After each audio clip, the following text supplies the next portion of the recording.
The Republican tax cut has yet to trickle down to American workers at all. And now some economists are saying that we should restore the previous tax rates to corporations who can't rein in their outrageous CEO pay. Now, look, okay, this all starts, it's a story you and I have told so many times over the year. Workers are making $1, and for every dollar that the worker's making, the CEO is making $100,000. I mean, that's basically the ratio. It hasn't always been like this, but what ended up happening is they came up with a system. And the way the system works is the CEO puts together his or her board of directors, basically. The board of directors, obviously, they vote on whether or not a CEO gets paid, how much they get paid, what are the benefits, how much stock option, all of the great things. These are their pals, you understand. This is like me saying, Farron, would you be on my board? And oh, by the way, would you vote for me to get a big pay raise? And oh, by the way, would you vote for a great pension program? So these boards, first of all, 99% of the time, they're never going to be voted out. You understand that? You got a board, literally 99% of the time, they're never going to be voted out. I mean, they have to go murder somebody to be voted out. Tell us about these boards to begin with. You did a great story one time that talked about how this board member goes to this company, this board member goes, it's like this family, this incestuous family of people looking out for CEOs of corporations. Take it from there. Right, there was and I wish I remembered the source of it, but they mapped out this beautiful chart. And it showed that, usually a board member for a corporation will sit on 4 or 5 different boards because these are not full-time positions. You don't go in every single day and sit for meetings. You meet once a month, maybe twice a month. And so you have the same people, and a lot of media companies are on here. That's why we've got so many problems with the media, because they'll go on Monday and they got their board meeting with Exxon. Then on Thursday, they got their board meeting for the New York Times. These board of director types. Right. And it's the same person. I think actually Pfizer is the one that has the incestuous relationship with New York Times. Several of them, yeah. But that's the way it is. So Merck has a seat at the table for New York Times. The New York Times has a seat at the table with Exxon, and Exxon has a seat at the table with Wells Fargo. Now, I'm just using those as an example. I'm not saying they 100% those are the people, but that's how the boards work. You share your board members with everybody else. Right. And so they're the same people who get paid tens of millions to go around and, basically rubber stamp whatever it is the CEO wants.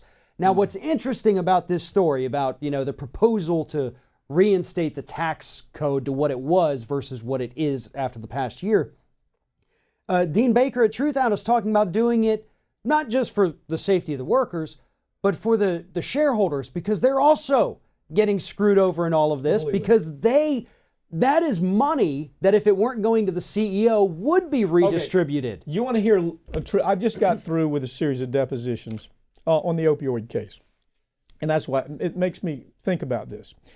There's a guy named Hammergren who was the CEO for McKesson, okay? Now, McKesson was one of the key companies that created the opioid catastrophe in America. They were illegally selling narcotics all over the country. They knew they were selling it. Hammergren was in charge while it was going on. It was so bad that McKesson had actually internalized the illegal sale of their narcotics, OxyContin, oxymorphone, all of these narcotics that they were distributing to pharmacies. They understood that a huge amount of that was not reaching where it's supposed to go. For example, there'd be 1,000 people in this city, okay? And McKesson would distribute 6 million pills to the city. Well, they knew that 1,000 people couldn't absorb 6 million pills. So they understood that it then became something, what we call the Oxy Express. Take a look at it. It's interesting story. But Oxy Express ran all up the Eastern Seaboard. Now, so Hammergren started making the company billions of dollars, basically illegally. I mean, they knew they were breaking the law. So they give Hammergren $680 million in compensation. $680 million. Because he was willing to do what most CEOs wouldn't do. Now, most honest CEOs is going to say, you know what, because of what we've done, 150 people are dying every day. probably we shouldn't do that. But the board of directors said, yeah, let's give him this money. Then the shareholders, thank goodness, said, that ain't going to work, Mr. Hammergren. You know what you've done to our company. It's going to cost us billions of dollars to get out of this problem.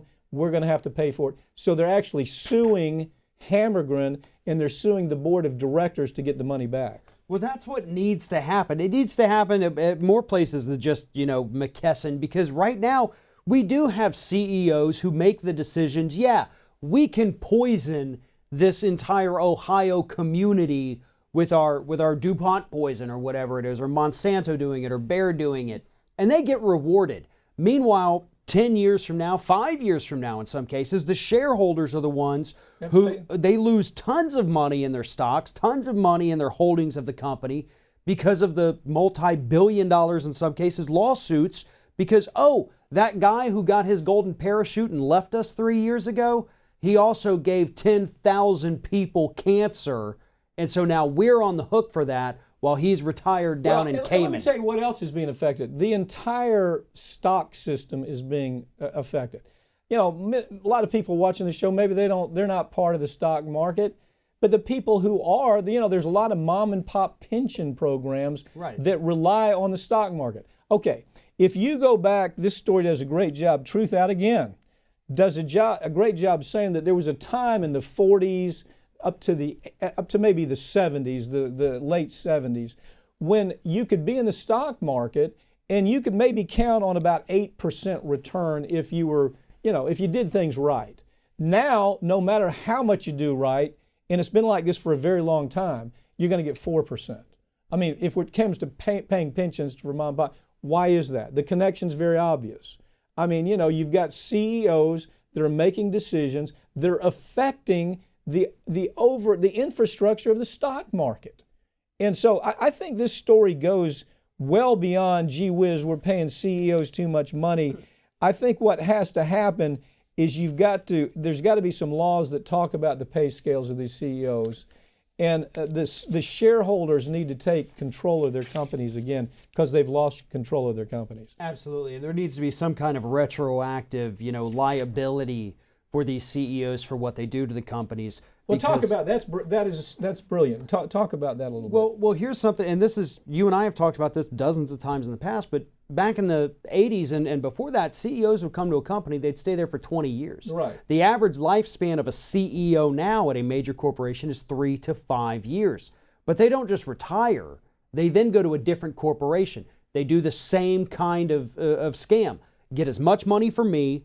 If I mess up consumers, if I create a bunch of liabilities for the future of this company, that's fine, because by the time I'm done here, I'm going to Merck, or I'm going to Exxon. It's called, there's actually a name for it. It's called quick profits, massive risk. Yeah. That is the term, it's terminology. And they actually teach this in MBA school. They say, look, you're passing through, and it used to be you weren't just passing through. The decisions you made in year 1 would affect how you were compensated in year 15, but now that's all changed. It's quickly moving through. It's like musical chairs, isn't it? Exactly, and a lot of times these CEOs, the decisions they make, especially the bad ones, you don't even know about those consequences till long after that person has left. Now, they knew about it. They knew how bad it would be for the company, but they also knew they weren't going to be a part of it when those bad consequences came to light. And that's why they get their golden parachute, they get their $680 million, and they're out the door. And somebody who's sitting there saying, so what, it doesn't affect me. It does affect you. It affects the pay scale that a worker gets. If you're giving an extra $20 million to a CEO, it means you got employees there that can't make an extra $2,000 because all the money's going to the CEO. Or if you are working in the company and you have a pension with that company, these thugs are affecting your pension. So to say, this doesn't affect me, you're not thinking clearly.